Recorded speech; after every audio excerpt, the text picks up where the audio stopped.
नमस्कार, स्वागत है आपका नो योर कंपनी में। और आज जिस कंपनी की बातचीत होगी उसका नाम है इंडिया पेस्टिसाइड्स और कंपनी के सीईओ डीके जैन जी हमारे साथ जुड़ेंगे, उनसे बातचीत होगी। लेकिन सबसे पहले इस वक्त की सुर्खियां।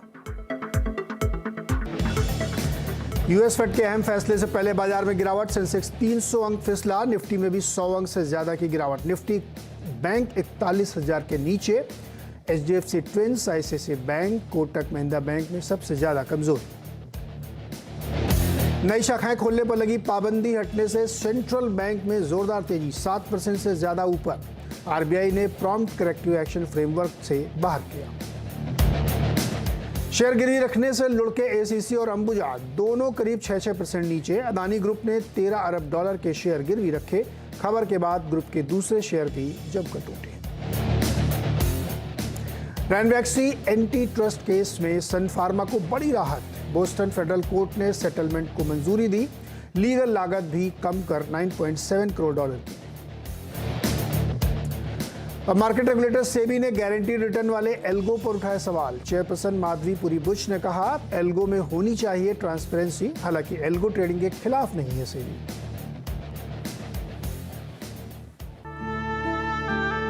समझे यादव? और घोड़ा दौड़ा रहे, कट घोड़ा दौड़ा रहे।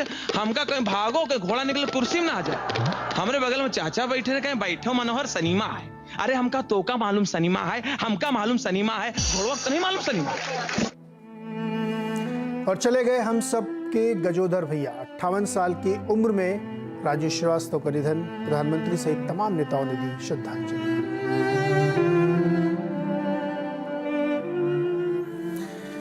तो नजर डालते इस वक्त की बाजार पर, और फेड की बैठक से ठीक पहले आप नजर डालिए तो करीब 100 पॉइंट निफ्टी नीचे है। ये एक नर्वसनेस है और स्वाभाविक भी थी। हमें सुबह से ऐसा लग रहा था कि सेकेंड हाफ में थोड़ा दबाव रहेगा मार्केट में, क्योंकि बड़ा इवेंट है। फेड क्या फैसला लेता है, अभी इसके अंदाजे ही लगाए जा सकते हैं कि ब्याज दरें कितनी बढ़ेंगी, 0.25% बढ़ेंगी या 1% बढ़ेंगी, कमेंट्री क्या होगी, ऐसी तमाम चर्चाएं बातचीत हो रही हैं।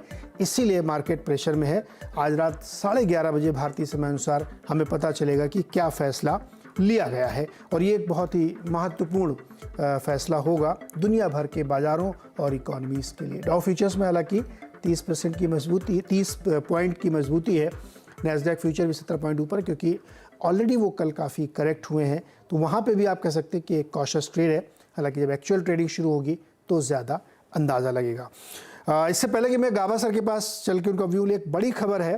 कैबिनेट की आज बैठक हुई और उस बैठक में कई सारे फैसले लिए गए, जिसकी फैसला 3:30 बजे के आसपास आएगा, जिसकी जानकारी हमें लक्ष्मण देंगे। जैसे ही जुड़ते मैं उनके पास चलता हूँ। गाबा सर, इस बीच आप हमें बताइए कि निफ्टी में क्या वेट एंड वॉच की पॉलिसी रखनी चाहिए फेड की बैठक से पहले, या फिर एक रिस्की ट्रेड लिया जा सकता है? देखिए, 3:30 तक तो ट्रेड लिया जा सकता है, वो भी ऑन द लॉन्ग साइड। आज का लो जो है निफ्टी का 16,800 के करीब जो है, बहुत बढ़िया है। मेरे ख्याल 16,660 का जो है, 650 का बहुत बढ़िया लो है। इसको स्टॉप लगाकर ले सकते हैं ऑन द अपसाइड 17,800 के। तो यस, ट्रेड बनते हैं on the long side. Aggressiveness है इसके अंदर, रिस्क होगा। रिस्क तो किस ट्रेड में नहीं होता, लेकिन यह ट्रेड लेना है तो लॉन्ग साइड ना कि शॉर्ट साइड। फिर कल देखेंगे 3:30 के बाद, we can go light on this. 3:30 में अगर स्ट्रक्चर उभर जाता है अच्छा, तो फिर वो भी ट्रेड ले जाएंगे नेक्स्ट डे के लिए। लेकिन फिलहाल एक ट्रेड ले सकते हैं on the long side. Bank Nifty और निफ्टी में अगर ट्रेड ऑफ करना हो तो कौन सा बेटर आपको दिख रहा है? दोनों ही अच्छे। बैंक निफ्टी का भी लो जो आज का लो है, बढ़िया लो है, उसका स्टॉप लगाना पड़ेगा बस। उसका एक आपको मिलना चाहिए। कोई स्टॉक भी आइडेंटिफाई किया आपने क्या सर? स्टॉक बिल्कुल किया है मैंने, और मेरे ख्याल से इन्फो एज अच्छा लगता है मुझे। यहाँ पर एक एग्रेसिवनेस है। 4050 का स्टॉप लगाना चाहिए इन्फो एज पे। ऑन द अपसाइड 4200 के टारगेट नजर आते हैं इन्फो एज। परफेक्ट। चलिए, अब बड़ी खबर जो हमने कहा था कि कैबिनेट हुई है और उसमें क्या फैसले हो सकते हैं, इसकी जानकारी शायद लक्ष्मण के पास है। लक्ष्मण, बताइए क्या फैसले हुए? कैबिनेट की बैठक में 3 बड़े फैसले यहाँ पे लिए गए हैं। एक फैसला ये लिया गया है कि जो सेमीकंडक्टर है, उस सेमीकंडक्टर के लिए अतिरिक्त इंसेंटिव देने का फैसला लिया गया है। ये अतिरिक्त इंसेंटिव जो है वो आपको दरअसल सभी टेक्नोलॉजी बेस्ड होगा और प्रोजेक्ट का 50% तक अतिरिक्त इंसेंटिव होगा। दूसरा जो है वो आपको सोलर मॉड्यूल के लिए 19,500 करोड़ रुपए के अतिरिक्त इंसेंटिव देने का फैसला लिया गया है। और तीसरा जो लॉजिस्टिक पॉलिसी जिसका ऐलान सरकार ने किया था, उस लॉजिस्टिक पॉलिसी को कैबिनेट की बैठक में पोस्ट फैक्टो मंजूरी दी गई।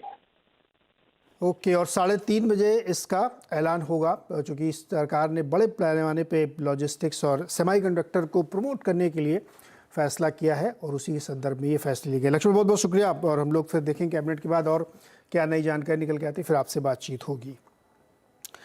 अब चलते हैं आज की कंपनी की ओर, और हमने आपसे कहा था कि आज हम केवाईसी में बात करेंगे इंडिया पेस्टिसाइड्स के बारे में, जो एक एग्री केमिकल और टेक्निकल केमिकल की कंपनी है। साल भर पहले करीब ये लिस्ट हुई थी, साल सवा साल पहले, और कंपनी ने इस बीच अपनी कैपेसिटी एक्सपेंशन किया है, नई जगहों पे कामकाज किया। बातचीत करने के लिए हमारे साथ हैं कंपनी के CEO DK Jain. Jain sir, बहुत बहुत स्वागत है आपका CNBC आवाज़ पर। पहले तो ये बताइए कि ये नया वित्त वर्ष, दूसरी तिमाही लगभग खत्म होने वाली है, कैसी रही नई वित्त वर्ष की दोनों तिमाहियाँ? सर, दूसरी तिमाही भी हमारी पहली तिमाही के जैसी रही है, और मोर और लेस सिमिलर लाइन पे जो हम लोग एक्सपेक्ट कर रहे थे उसी लाइन पे प्रोडक्शन चल रहा है और बिजनेस भी उसी लाइन पे चल रहा है सर। ओके, अच्छा, आपका चूंकि बहुत सारे देशों में एक्सपोर्ट भी होता है और घरेलू तो है ही है, लेकिन विदेशी बाज़ारों में बड़ी उथल पुथल है, बड़े इन्फ्लेशनरी चैलेंजेस हैं वहाँ पे, कई कई जगहों पे सप्लाई डिसरप्शंस हैं, केमिकल की प्राइसेस भी बहुत ऊपर नीचे हुए हैं। कितना असर आपके ऊपर पड़ा और आपने इसको कैसे मिटिगेट किया है? सर, ऐसा है ना कि जो देशों में माल जा रहा है और कई रॉ मटेरियल हमारे जो है थोड़े बढ़ गए थे बीच में, तो हम लोगों का सालाना एग्रीमेंट रहता है बड़ी कंपनियों के साथ में, तो उस हिसाब से हम लोग जो कच्चे माल का जो दाम बढ़ते हैं वो हम पास ऑन कर देते हैं क्वार्टरली बेसिस पे। तो उस हिसाब से हम लोग जो है मतलब जो कॉस्ट बढ़ी है वो हम लोग पास ऑन कर पाए हैं। सिर्फ थोड़ी सी जो एनर्जी कॉस्ट बढ़ी है हमारी, क्योंकि फ्यूल प्राइसेस अभी बहुत बढ़ गए थे, स्पेशली गैस और राइस हस्क, तो उसके दाम पूरे हम पास ऑन नहीं कर पाए, अदरवाइज हमने पूरे दाम जो है वो पास ऑन कर पाए हैं। और हमारा जो एक्सपोर्ट जाता है मोस्टली यूरोप में और ऑस्ट्रेलिया में और अक्रॉस द वर्ल्ड, तो एक्सपोर्ट तो बराबर चल रहा है हमारा, उसमें हमें कोई प्रॉब्लम अभी तक तो नहीं आई है सर। अच्छा, यूरोप की आप बात करें, वहाँ तो बड़ी गजब की महंगाई है और बड़ी समस्याएं हैं वहाँ पे, डिमांड पे कोई असर? वहाँ समस्याएं तो बिल्कुल है सर। अभी थोड़ी समस्या वहाँ पर अभी जो रिसेंटली जो पता लगी है, एक तो वहाँ पे ड्राई ज्यादा हुआ है, पूरा एरिया जो है बहुत ड्राई चला है, रेनफॉल कम हुई है, उससे थोड़ा फर्क हो सकता है, आने वाले तिमाही में थोड़ा फर्क पड़े। अभी तक तो कोई ऑर्डर में हमारे पास कोई कमी नहीं आई है, बट हो सकता है कि आने वाले तिमाही में जरा सा हल्का सा इफेक्ट उसका आए, बट ओवरऑल में कोई फर्क नहीं आया। कई जगहों में, यूएस में भी और बहुत जगहों पे ड्रॉट की खबरें हैं कि फसल काफ़ी नुकसान हुआ वहाँ पे, तो उसका असर पड़ेगा। अच्छा, ये एनर्जी कॉस्ट की आप बात करें तो गैस का कितना कंजम्पशन आप करते हैं? और अभी बीच में ये हुआ था कि जो प्राइमरी इंडस्ट्रीज हैं उनको तो छोड़ के बाकी लोगों के लिए महंगी हो जाएगी, तो अभी हम लोग जो है डायरेक्ट गैस का हमारा कंजम्पशन बहुत कम है। हमारा मेजर कंजम्पशन क्या, हमने ग्रीन फ्यूल हम यूज करते हैं, जो राइस हस्क होती है ना सर, धान की जो भूसी निकलती है, वो हम फ्यूल के जैसा यूज करते हैं हम लोग हमारे बॉयलर्स वगैरह में। उसकी कॉस्ट बहुत बढ़ गई है, क्योंकि गैस के दाम बढ़ने की वजह से कि भूसी की दाम भी बहुत बढ़ गया है। मतलब जो भूसी हम 300 रुपए कुंटल लेते थे, वो आज 900 सवा 900 रुपए कुंटल ले रहे हैं। तो ये दाम इनडायरेक्ट इफेक्ट जो है हमारी एनर्जी कॉस्ट पर आया है। नहीं, तो जो भूसी बेचने वाले लोग हैं ये क्यों बढ़ा रहे हैं दाम? भाई, भूसी के दाम क्यों बढ़ रहे हैं? उसकी सप्लाई कम हो गई क्या, या उन्होंने देखा गैस बढ़ गया, चलो हम भी बढ़ाते हैं? सर, गैस बढ़ने से गैस बढ़ गई, गैस के साथ में कोल के दाम बढ़ गए, कोल के दाम बढ़ने से जो है भूसी के दाम भी बढ़ गए सर। तो इसकी वजह से जो है ओवरऑल एनर्जी कॉस्ट बढ़ी है हमारी। 300 से 900 हो गई, मतलब 300 से 900 रुपए हुई है सर। अभी 930 रुपए चल रही है अभी फिलहाल। तो आपने कितना पास ऑन किया इसमें से? तो 3 गुना बढ़ गई आपकी कॉस्ट। ये बढ़ गई। अच्छा, नहीं, आपकी कॉस्ट ऑफ प्रोडक्शन में इसका हिस्सा कितना है? इसका हिस्सा करीब 2% आएगा सर। और आपने जितना पास ऑन किया है वो अभी आधा है। हाँ, तो हमने जो पास ऑन कर दिया, तो इसका कॉस्ट पूरा पास ऑन नहीं हो पाया है, लेकिन जो रॉ मटेरियल के कॉस्ट है वो पूरी हमने पास ऑन किया है, क्योंकि हमारी ऑलरेडी सब मल्टीनेशनल कंपनी से एग्रीमेंट रहता है, क्वार्टरली बेसिस पे हम जो है रॉ मटेरियल के प्राइस के हिसाब से रेट एडजस्ट कर देते हैं, तो वो तो हम पास ऑन कर पाए हैं। लेकिन ये दाम पूरा, और जो थोड़ी सी महंगाई जो हुई है और जनरल मेंटेनेंस की, वो महंगाई का भी पार्ट जो है हम लोग पास ऑन किए हैं, लेकिन पूरा पास ऑन नहीं कर पाए उसमें। इसीलिए थोड़ा सा ग्रॉस मार्जिन जो हमारा जो पिछले क्वार्टर में इस क्वार्टर में हल्का सा फर्क आया है वो इसी वजह से आया है। तो जो डोमेस्टिक मार्केट को आप कैटर कर रहे हैं, करीब करीब 45-46% आपका डोमेस्टिक मार्केट में है, यहाँ पे क्या परिस्थिति? हमने ये भी सुना है कि धान की जो रकबा है वो करीब 70-80 लाख हेक्टेयर कम हुआ है और प्रोडक्शन भी कम होगा। तो उसकी वजह से भी आपके ऊपर असर पड़ रहा होगा। एक दाम बढ़े हुए हैं और ऊपर से कम। हाँ सर, लेकिन उसका कोई हमारे प्रोडक्ट में बहुत ज्यादा इफेक्ट नहीं आया, क्योंकि ये बहुत नॉमिनल पोर्शन है, करीब 7-8% धान की जो हुआ है उसमें कम हुआ है। लेकिन हमारे पास उससे ज्यादा फर्क इसलिए नहीं आया कि जो प्रोडक्ट हम बना रहे हैं इसका, ये हमने पिछले क्वार्टर में कमीशन किया है। पेटिला क्लोर का जो एक प्लांट है हमारा जो धान में जाता है, तो इसका इफेक्ट हमको अगले सीजन में ज्यादा आएगा और अगले सीजन तक मुझे लगता है कि चीजें बिल्कुल सही हो जाएगी और हमारी फुल कैपेसिटी इस प्रोडक्ट की आएगी। ये एक इंटरमीडिएट हमने अभी लास्ट क्वार्टर में चालू किया था जो मोस्टली इंपोर्ट होता था, और अभी जो है हम लोग इंडिया में बनाना शुरू किया इसको। इसके वजह से थोड़ा सा एक्सपोर्ट में जो इंपोर्ट में कमी आएगी इसी प्रोडक्ट की। और इसी प्रकार हम एक और प्रोडक्ट बना रहे हैं, उसका इंटरमीडिएट भी हम लोग इंडिया में बनाने जा रहे हैं, इंडिया में पहली बार। एक नमूने से ये आत्मनिर्भर भारत के लिए हमारा थोड़ा सा योगदान रहेगा कि हम लोग जो है जो इम्पोर्टेड मटेरियल है वो इंडिया में बनाने की कोशिश कर रहे हैं। अच्छा सर, ये जो आपने Q1 में प्लांट अपना चालू किया, संडीला में ही है क्या? ब्राउन फील्ड था क्या ये संडीला में है सर। संडीला तो प्लांट की हमारी कैपेसिटी जो है पिछले साल जो 19,500 टन थी वो धीरे धीरे हमने पिछले साल 2,000 टन बढ़ाई थी और इस साल अभी 2,000 बढ़ा दिए हैं और आने वाले 6 महीने में और 4,000 टन बढ़ जाएगी। इस प्रकार ये कैपेसिटी पूरी 27,500 टन की हो जाएगी सर हमारी। ओके, ये और बढ़ के हो जाएगी। FY23 में अभी कैपेक्स बाकी है क्या हो चुका सारा? नहीं, इसका कैपेक्स चालू है सर। मतलब पिछले साल हमने 70 करोड़ किया था संडीला में, इस साल भी 70 करोड़ का चल रहा है और इसका समझ लीजिए आधा पार्ट तो हो गया और आधा अभी आने वाले 4-5 महीने में वो हो जाएगा। जो हमने बताया जो एक इंटरमीडिएट और बनाने वाले हैं उसमें लगेगा वो। और इसके अलावा हम लोगों ने एक होली ओन सब्सिडरी फॉर्म की है, उसके लिए एक प्लॉट खरीदा है कानपुर के पास हमीरपुर जगह पर, और वहां पर हम लोग जो है ये एनवायरमेंटल क्लियरेंस के लिए ऑलरेडी हमारी एप्लीकेशन लगी हुई है और उसका 2 स्टेजेस तो हमने क्लियर कर दिए हैं और आखिरी का एक स्टेज रहता है environmental impact assessment report submit करनी पड़ती है। वो हम बस ऑलरेडी सबमिशन चल रहा है उसका और हमको लगता है कि ये हमारा अक्टूबर एंड नवंबर तक हमको एनवायरमेंटल क्लियरेंस मिल जाए। तो वहां पर हम लोग जो है करीब 100 से 125 करोड़ हर साल आने वाले 3-4 साल तक जो है कंटिन्यू वहां तो ये तो आपने जो कानपुर से 100-150 किलोमीटर हमीरपुर वहां पे एक नया प्लांट आप लगा रहे हैं, इसमें क्या लगाएं? क्योंकि आपके ऑलरेडी 6 से 8 मॉलिक्यूल्स इन प्ले है। वहां पर भी सर हम लोग एग्रोकेमिकल्स लगाएंगे, एग्रोकेमिकल से इंटरमीडिएट लगाएंगे और थोड़े स्पेशलिटी केमिकल प्रोडक्ट्स लगाएंगे। वहां पे भी ऑलरेडी हम लोग जो है वर्कआउट कर रहे हैं और हम लोगों ने 8-10 प्रोडक्ट ऑलरेडी शॉर्टलिस्ट कर चुके हैं और जिसके लिए कई कंपनी से हमारी डिस्कशन चालू है। नाम बता सकते हैं सर आप, कुछ आइडिया? ये सर एग्रोकेमिकल्स रहेंगे सर, थोड़े कोनाजोल्स रहेंगे जो कोनाजोल बेस्ड फंजीसाइड रहेंगे और 2 हर्बिसाइड रहेंगे इसमें और उसके अलावा 2 इंटरमीडिएट्स हैं जो बहुत इंपॉर्टेंट कंपाउंड्स का बल्क वॉल्यूम में लगते हैं, वो इंटरमीडिएट रहेंगे।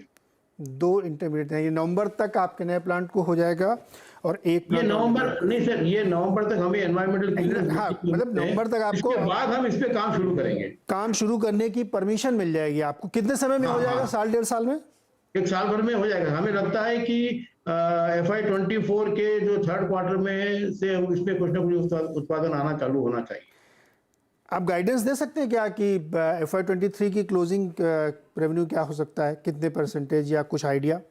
सर ये हम यही गाइडेंस दिए हैं कि 20 से 25% ग्रोथ हमारी जो है कंटिन्यू रहेगी आने वाले 3-4 साल तक। और मार्जिन लेकिन मेंटेन हो पाएंगे क्या? मार्जिन अभी जो चल रहे हैं सर, ये मार्जिन करीब इसी रेंज में जो 26 से 28% का मार्जिन का हमने एस्टिमेट निकाला है। ये मार्जिन रेंज मेंटेन रखने की कोशिश करेंगे सर पूरी। हाँ, लेकिन क्वार्टरली बेसिस पे थोड़ा नरम पड़ रहे हैं आपके लगातार। थोड़ा सा लास्ट क्वार्टर में मैंने बताया ना सर, जैसे कि हमने रॉ मटेरियल प्राइस तो बढ़ा दिया, लेकिन हमारी एनर्जी कॉस्ट और जनरल महंगा वाली कॉस्ट में थोड़ा सा फर्क पड़ा था, उसकी वजह से थोड़े मार्जिन कम हुए थे। और बट इसे अब लेकिन जो मार्जिन अभी आए हैं, ये मार्जिन रेंज हमारा मेंटेन रहेगा। ये मार्जिन मेंटेन रहेगा। ओके जैन साहब, शुभकामनाएं नए प्लांट के लिए भी, और उम्मीद करते हैं कि आप और अच्छा प्रदर्शन आगे करें। हम लोग तिमाही नतीजों के बाद फिर से एक बार बातचीत करेंगे। बहुत बहुत मौका देने के लिए CNBC आवाज पे, और आपसे बातचीत करके बहुत खुशी हुई। Thank you very much. Thank you Jain साहब, थैंक यू सो मच बातचीत करने के लिए। इंडिया पेस्टिसाइड्स एक डोमिनेंट प्लेयर है और बहुत सारे इनके पास स्पेशलिटी केमिकल हैं जो एग्री केमिकल हैं, एग्रीकल्चर में यूज़ होते हैं। कई सारे नए मॉलिक्यूल्स इन्होंने हर्बिसाइड और पैडी के लिए इस्तेमाल के लिए बनाए हैं और बेहतर प्रदर्शन करने की कोशिश करें। हालांकि फ्यूल कास्ट या ईंधन जो भूसी यूज़ करते हैं उसकी लगातार कीमतें से बढ़ रही है, उससे इनको थोड़ी सी दिक्कत है। छोटा सा ब्रेक के बाद एक बार फिर से लौटेंगे मार्केट पे।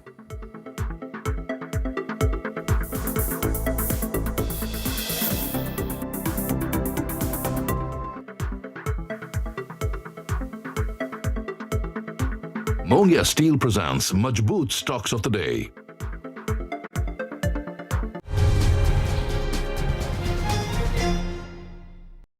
Hello and welcome. आप देख रहे हैं CNBC आवाज, मैं हूं हर्षदा सावंत और आप देख रहे हैं आपका पसंदीदा स्टार्टअप शो आवाज एंटरप्रेन्योर, जहां हम बात करते हैं स्टार्टअप इकोसिस्टम के बड़े मुद्दे, ट्रेंड्स और साथ ही नए आइडियाज की।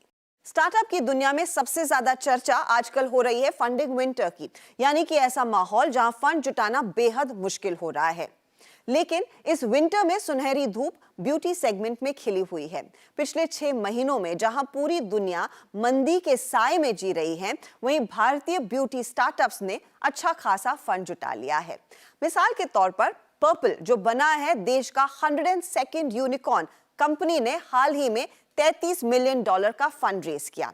इससे पहले मई के महीने में शुगर कॉस्मेटिक्स ने $50 मिलियन के फंड जुटाए। वहीं vegan beauty product startup plum ने मार्च के महीने में $35 मिलियन का फंड रेज किया है। यानी कि पिछले 4 महीनों में इन कंपनियों ने कुल मिलाकर $100 मिलियन का फंड रेज किया। अब इन कंपनियों के वैल्यूएशन पर अगर हम नजर डालें तो सबसे आगे इस बिलियन डॉलर क्लब में नायका का नाम आता है। कंपनी लिस्टेड एंटिटी है। $8.8 बिलियन पर दरअसल नायका का वैल्यूएशन इस समय खड़ा है। यही नहीं, पर्पल का वैल्यूएशन हाल ही के फंड रेज के बाद करीब $1.1 बिलियन पर आ गया है। इसके पीछे है शुगर कॉस्मेटिक्स, जिसका वैल्यूएशन लगभग $500 मिलियन पर आका जा रहा है, तो प्लम का वैल्यूएशन लगभग $250 मिलियन पर खड़ा है। इन वैल्यूएशन और इस फंड रेस से जाहिर है कि इस सेक्टर में ग्रोथ का खूब पोटेंशियल है। अब पोटेंशियल की बात करें तो 2022 यानी कि इस साल में भारतीय ब्यूटी सेगमेंट में तकरीबन $25 बिलियन का मार्केट देखने को मिलेगा। और अगर आप 5 साल आगे बढ़ेंगे यानी कि 2027 में ये मार्केट $33 बिलियन से ज्यादा होगा, यानी औसतन 6% से ज्यादा की CAGR ग्रोथ। अब सवाल यही है, इस तरह की ग्रोथ को कैप्चर करने के लिए क्या बड़ी कंपनियां आगे रहेंगी या फिर स्टार्टअप्स का शेयर बढ़ने वाला है? इसी पर बात करने के लिए मेरे साथ है यूनिकॉर्न पर्पल के फाउंडर मनीष तनेजा और साथ ही शुगर कॉस्मेटिक्स की को-फाउंडर विनीता सिंह। आप दोनों का ही स्वागत है। कांग्रेचुलेशंस आप दोनों को, जहां पर दुनिया भर में और स्पेशली भारतीय इकोसिस्टम में बात हो रही है कि फंड रेज करना बहुत मुश्किल होगा। आप दोनों ने बहुत ही बड़ा फंड रेज किया है और काफी तगड़ा रिस्पांस इन्वेस्टर्स से मिला है। Manish, congratulations on being a unicorn too. क्या वाकई में मुश्किल था? कुछ फंडिंग विंटर जैसी फीलिंग महसूस किया आपने? फंड रेजिंग इस साल थोड़ा डिफिकल्ट है compared to last 2-3 years. हमारे लिए स्पेसिफिकली उतना डिफिकल्ट नहीं था because of the performance of the business. You know, हमारा business almost 100% year on year से बढ़ा है from last year to now. So and बहुत ही अच्छे यूनिट इकोनॉमिक्स के साथ बढ़ा है, तो हमारे लिए उतना डिफिकल्ट नहीं था, बट शायद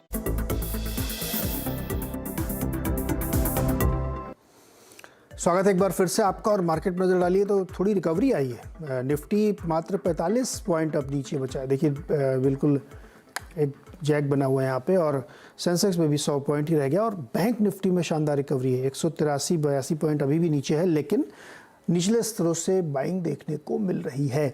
तो शायद जैसा कि हम लोग चर्चा करते हैं, उतार चढ़ाव, नर्वसनेस और वोलेटिलिटी रहेगी, ये एक बड़ा इंपॉर्टेंट फैक्टर है। तीनों इंडाइसेस लगभग वैसे बिहेव करें, हालांकि अभी भी सब रेड में है। एडवांस डिक्लाइन में गिरने वालों की संख्या करीब 1800 पहुंच चुकी है, हालांकि बढ़ने वाले भी 1000 शेयर हैं। तो 1:1.8 के आसपास का एडवांस डिक्लाइन बनते हुए दिख रहा है। एक छोटा सा ब्रेक, और ब्रेक के बाद फिर कमाई के अड्डे में देखिए वीरेंद्र और हर्षिता के साथ आपके लिए नई स्ट्रेटजीज और आज क्या करना चाहिए।